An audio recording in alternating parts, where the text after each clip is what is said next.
details later. We'll deal with the details later. But and I am also I do a formal presentation because it makes me more comfortable. I'm a little nervous up here in front of all of you. So, but I'm more than happy to go off script. So if I'm not doing what you need or you really want to change the focus, please raise your hand and tell me. She's also very friendly when you call her with questions.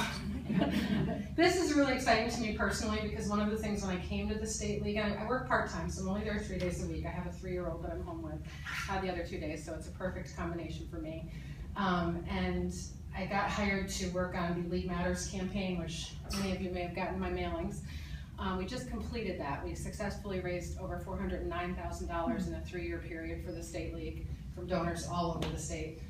And so now that I'm done with that, I'm hoping I can focus more on you guys, because one of the things I really wanted to do when I came to the State League was help local leagues with fundraising, because I think volunteers are scared of that. I've been on a lot of volunteer boards, and there's just a lot of fear of even talking about fundraising in some cases.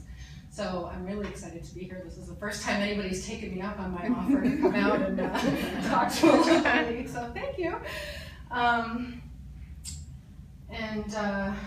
Let's see, you already introduced yourselves. Tell them all the things you're going to do, just so they.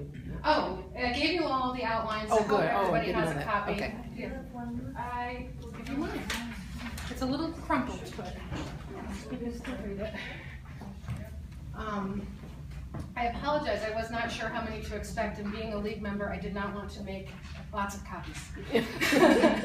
So I should tell you, that's another thing I should tell you. Shortly after being hired at the State League, I decided that I should understand what you all are doing. So I am a member of the league in Rensselaer County, and I have been on their board for 2 years. And this year I'm coordinating the SIA student from Rensselaer County, so if anybody has any advice to give me on that, I would appreciate it.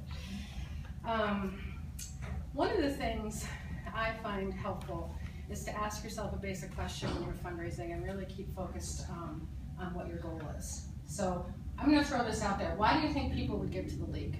Or why would you give to the league?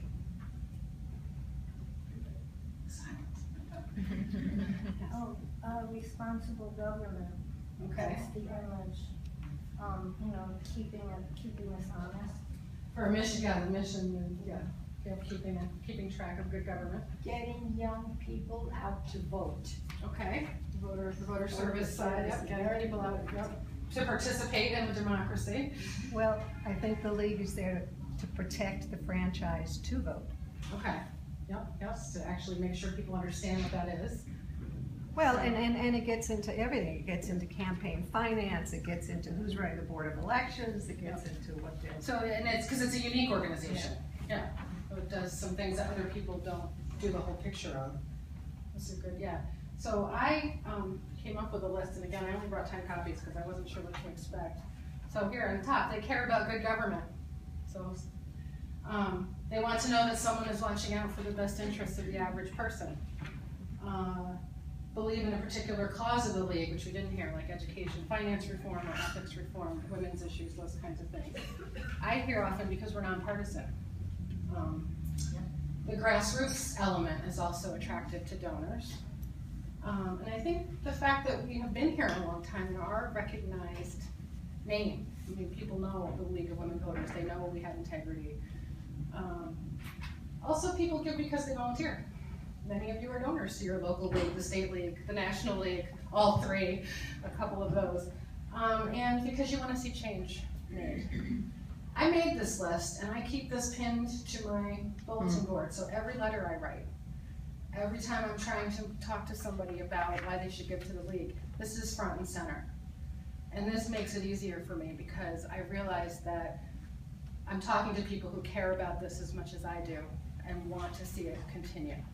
I have another item for that list. Sure, that's what I was hoping. think a lot of people feel but don't say, and it's really worth keeping in mind, is they want to be with a group of people who are bright and thoughtful and fact-based. And it's very much of a social network, and Kate is very much of a social animal. She cares about that network, and she actually knows that when she writes the letters and all that. But, you know, a lot of people join simply because a friend asks them. And they like the cause, but there are other good causes too. But then this one is appealing because of the people that are in it. And keep that in mind, but also remember that you want, if there are no men in your group, a man, would you go into and join a group when you see nobody that looks like you? So if you have a diverse group, that whole social element is very real, whether we gave all kinds of high-minded answers to that question. And I think that's a good point, especially when you're fundraising at the local level, because a lot of you are going to be talking to your friends and neighbors if you're outreaching. If you're reaching out past membership, you're gonna be talking to your friends and neighbors.